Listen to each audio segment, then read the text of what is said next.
It's Wednesday the 8th of September. John McAteer from the Tribune here along with Eamon McFadden and Declan Kerr. Both of you are very, very welcome indeed. On a very busy week and a very busy day, especially in Irish politics. And it's the week that we've learned that Catherine Tribune mistakenly believed that she'd been given a job last March. I mean, what do you make of that? Is it a lot of good crack, or just is it totally amazing? The story and the twists and the turns in it are absolutely amazing. It's hard to follow it at this stage. You could get confused very easy. Yes. What was it? The Simon Covey said it was his sloppiness in the first one, the first Oireachtas, that resulted in the second, him reappearing before them again. So I'd say sloppy would be an understatement. Simon Covey has to be one of the most methodical men and most experienced senior ministers in cabinet. The sloppiness doesn't sit comfortably with his whole persona. Something has gone wrong here. They've made a real mess out of it, and now I've just discovered there that Sinn Féin will probably put down a motion of no confidence in Coveney when the Dáil resumes next week, unless they get the detailed answers. And of course, it's hoped that Catherine Tribune might come back and go face the Joint Oireachtas Committee to try and unravel who exactly is telling the truth. Would they have the power to have her to go back, John? Could she? I don't think you can be empowered actually to attend a committee. From what I understand, you can do it. I think people have failed to attend committees in the past. I think, yeah. But I mean, have we ever seen anything as trivial as this? Well, I see Eamon Ryan today saying it's time to move on. But what does he mean by that?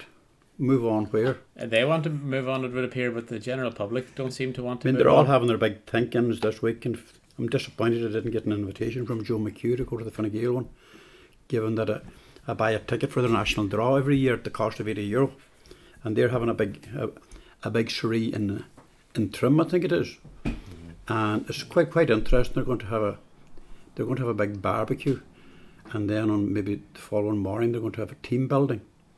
God knows they might be badly needed at this point. But that's one of the things that's continuing to dominate politics. Probably it shouldn't be doing that, given that the Housing for All strategy was launched. This was going to be Fianna Fáil's big ticket back to power, and it is all blown up in their faces because of the Zabone gate issue. Housing for All is a huge project, 4 million a year for 10 years, or 4 billion a year.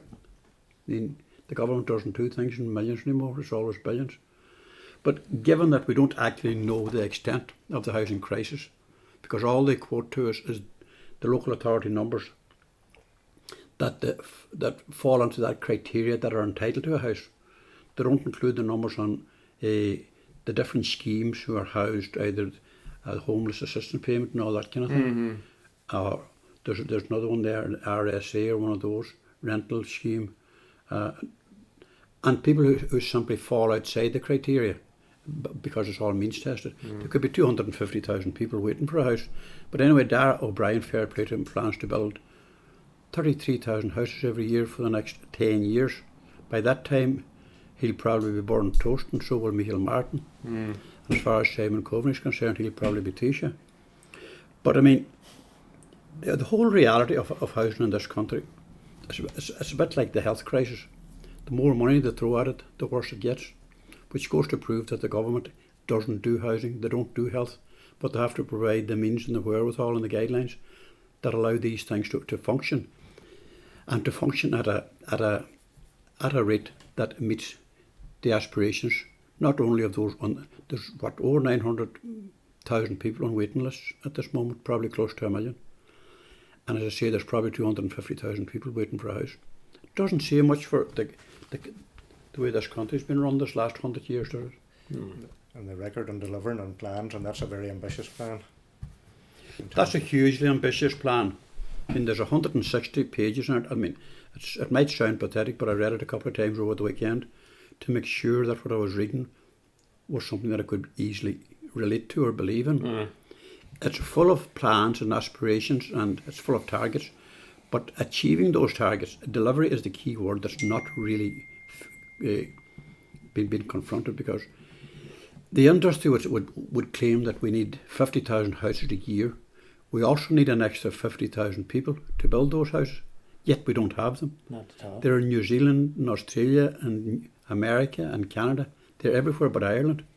And listening to some interviews on national radio over the weekend, some of those people on Vox Pops from Australia are not going to be coming back anytime soon. They will come back probably later on in life when it's safe to retire. Established, yeah. Yeah, but a lot of them pointed out they may be in charge of sites, they may be foremen, they may have particular jobs.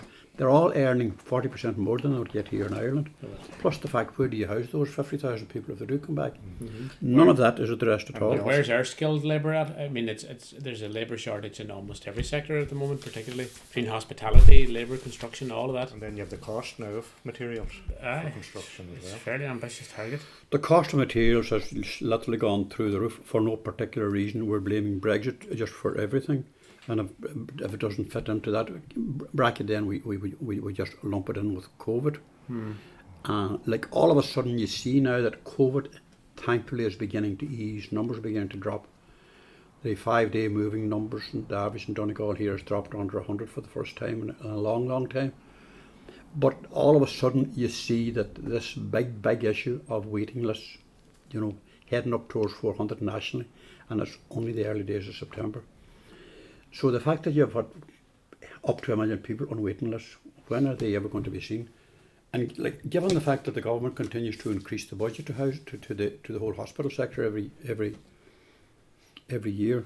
Now, Paddy McLaughlin has unearthed very, very detailed statistics that he put together from a series of private members' queries to the minister, and Letterkenny Hospital is faring quite badly across the 5 or 6 different categories, from staffing levels and nursing to the amount of money per patient that the hospital is getting. It's pretty difficult actually to assess how much money one hospital gets relative to the other one. If you imagine the big Dublin hospitals, James's and the Beaumont and Vincent's and all those hospitals are in a completely different category of emergency care for the whole nation. But Letterkenny, whether we like it or whether we don't, is in a very, very poor situation. There's a real crisis there. Paddy McLaughlin is also highlighting the issue this week there in our paper. Ophthalmic services have been diminished, as he claims. That 2 consultants at the community service at the St. Connor's hub have gone elsewhere, and there is no consultant available anymore in the general hospital. So there's too many people and too many complaints that people have to go to Sligo, regardless of how minor the issue might be, that when they get to Sligo that it's examined, it might be flushed out, there might be a bit of grit in your eye, and you're basically given a prescription to come back to your local pharmacist. Now, why should Donegal people have to spend a day travelling to Sligo, sitting in a waiting room to see a consultant? I mean, we're going backwards rather than forwards. But Paddy McLaughlin is putting down a series of questions to Stephen Donnelly, the health minister, and we'll await with anticipation to see what response he gets back there. But politicians are generally going to have to ramp up a lot of pressure in Donegal to get their voices heard at cabinet level. That's a pretty serious situation with the ophthalmic service, and it's like there's so many people that depends on it in terms of, and really it's not good enough. I happen to know a bit about that myself because I had a very good experience of the ophthalmic clinic at St. Connell's for the past 8 years, and one of the many people in the county that has glaucoma, which necessitates ongoing assessment twice a year. Now, I don't know who my next consultant will be, because we don't know if there will be a consultant there to deal with those cases when they come up in the next Christmas time. And I would have felt that we had a very good ophthalmic service at St. Connell's. Had they got the equipment, they could have done a lot more. They raised a lot of money voluntary to do a lot of surgery that wasn't available to them. Laser surgery for glaucoma and all these kind of things. We probably have that lost now. Will we ever get it back? Yeah. Possibly not. A lot of people are not aware that the service is gone, that had been using it. Unfortunately, I mean, there was 3 consultants there full time. Now it is being manned in some manner from Sligo on a locum basis. But the point that I'm making here is that too many people, we're hearing too many complaints from people facing long trips to Sligo and maybe have to go back down the next day again. Surely politicians need to be raising the roof and going absolutely ballistic about this one. But on a different note, Declan, you were just mentioning there, as we used to see up on Highland Radio, we were talking about it in the back kitchen before we came on air. It's that time of year again when you're talking about the Donegal Sports Star Awards and what they might bring to us. Yeah, I suppose we're starting again to look at the awards now for 2021, and I suppose there's what we're looking at now. Well, could we have a function at the end of January? I suppose that's very ambitious at this stage. We'll just have to wait and see how things go. But certainly it won't be on the scale that we've been accustomed to over the last decade, when you had up to 700 people on the Mount Errigal. It'd be hard to do 700 outdoors. So I suppose, listen, it's a long way to January, Declan, though. Yeah. I mean, like, at what point do you have to actually, if you sort of want to get 700 people into that venue at the Mount Errigal? Well, I'd say we're looking at probably November, right. sometime in So November. You have breathing time yet? Yeah. So, Plus, traditionally, it's a quieter time of year for venues and things like that. So, if there is a flexibility, you just may benefit from that. Hopefully. Oh yeah. I suppose. Listen, the hope of the committee is that we will be able to host a function again. Obviously, it'll not be on the same scale. I suppose the other thing is that sport is not up to 100%, not up to 100% capacity running again. And schools, for example, there would have been very little schools sport over the last year, so that will be, I suppose it's only when you just sort of highlight those things that you realise that COVID has had a massive impact, much bigger than we can imagine. Strands you don't even think of, It was always easy to shut down the country a year last March, but the country is nowhere near getting back to functioning normality. Regulations and restrictions may be lifting, but the sentiment that's there for the public to get out and about, they're not doing it. Yeah. They're not doing it. There's too many people not going out, and unfortunately they should be out. They should be, sure. Because you do become quite institutionalised. Sitting in your own home, listening to the headlines. Mm-hmm. A lot of people have been conditioned, and obviously to that over the last year with all the COVID news, that the fear factor. So listen, it's going to take quite a while for that to. But it's only in the past week that we heard. Winter for some people, though. That we heard a senior report from NEFID that numbers could reach 2,500 daily within the next number of weeks, and that there could be as many as 600 people in hospital. Yet, against all that prediction, numbers are actually falling. Like, there's still quite a bit of this Delta variant about, which is quite worrying. It's quite worrying at the moment for parents, actually, because children are travelling from a very early age to national school. They're travelling then to secondary school, and close contacts are unavoidable on buses. Schools, I'm sure, are very heavily organised. They did a magnificent job last year. I'm sure they're doing the very same this year. So I think there's a bit more confidence that COVID is beginning to diminish a little bit, maybe more than we expect. Yeah, well, public transport is back to 100% capacity now with masks and that there. So I suppose the more movement of people, the more we're going to see as the numbers going to go up or not now. At the same time, Eamon, this whole thing about not everybody's vaccinated. Oh, of course, yeah. We're getting figures about huge vaccination levels, but you also get this notion that a lot of people are not taking the vaccine.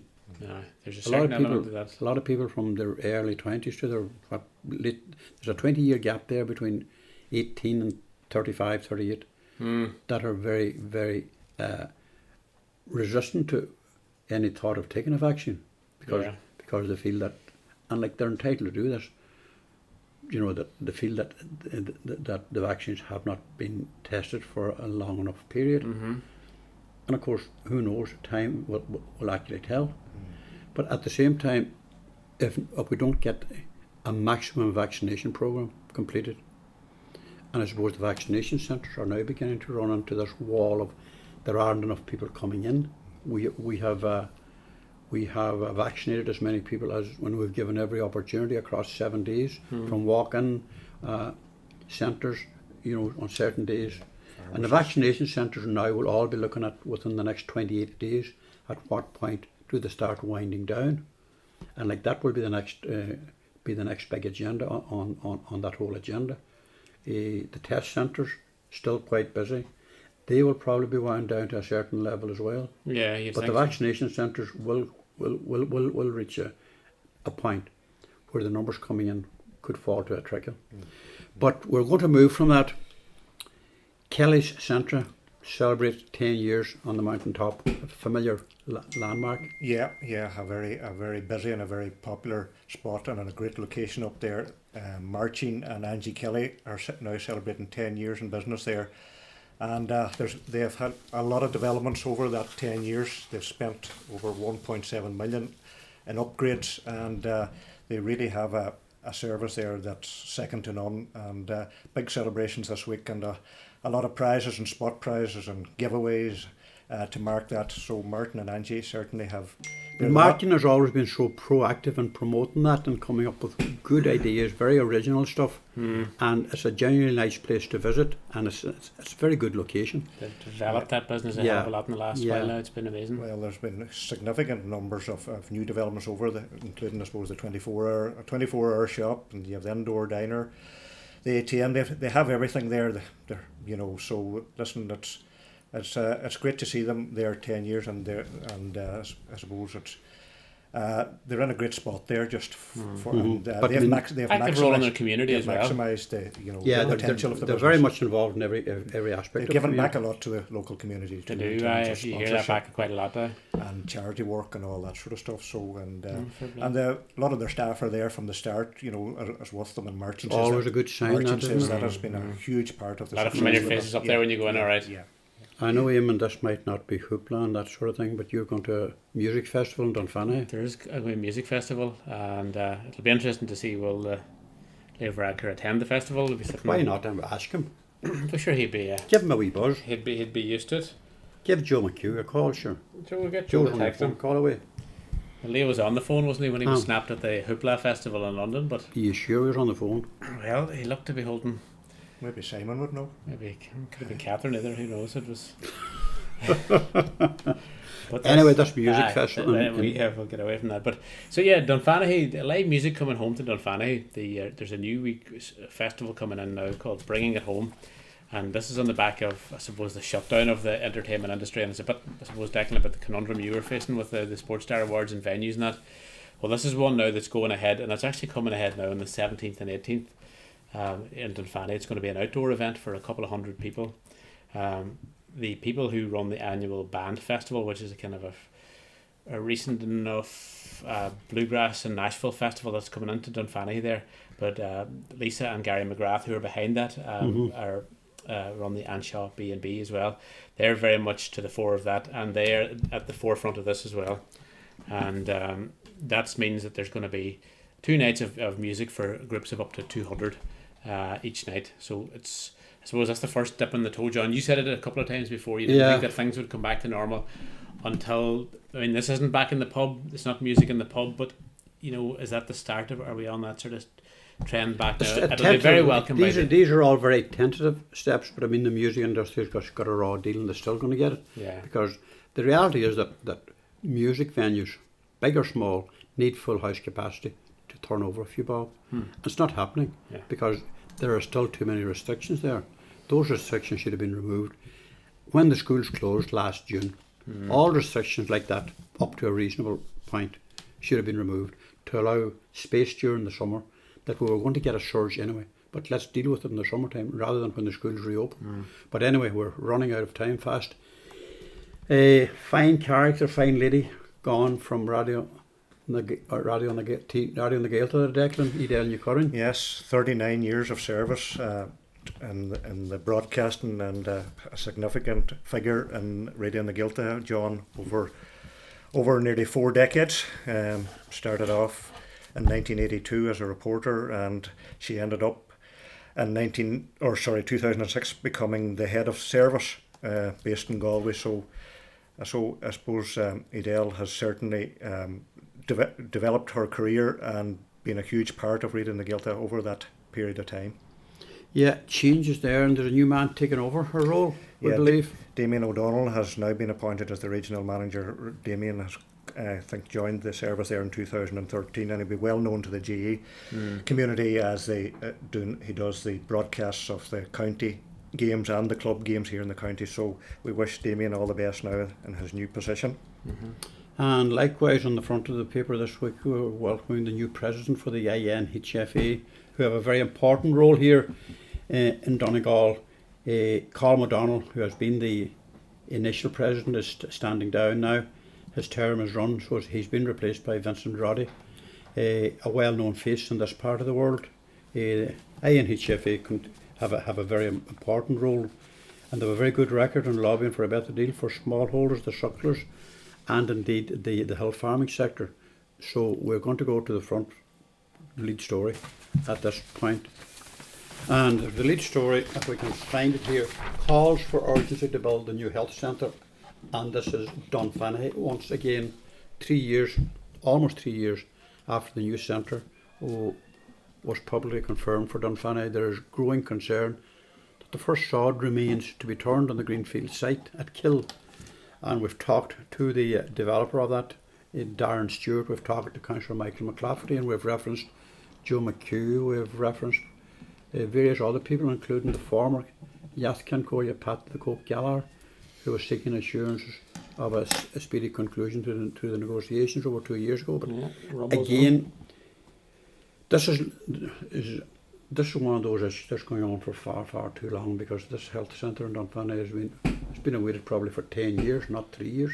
The lobbying and the local group that was behind it, it took them a long time and a lot of pressure. But there's absolute no reason there, because the contractor, the Stewart brothers, are waiting to go now for quite a long time. And it's important to point out that insofar as the people of Dunfanaghy is concerned, there are no delays on the part of the contractors. So just let's highlight that and put it out there this week and see if we can get any further detail on it.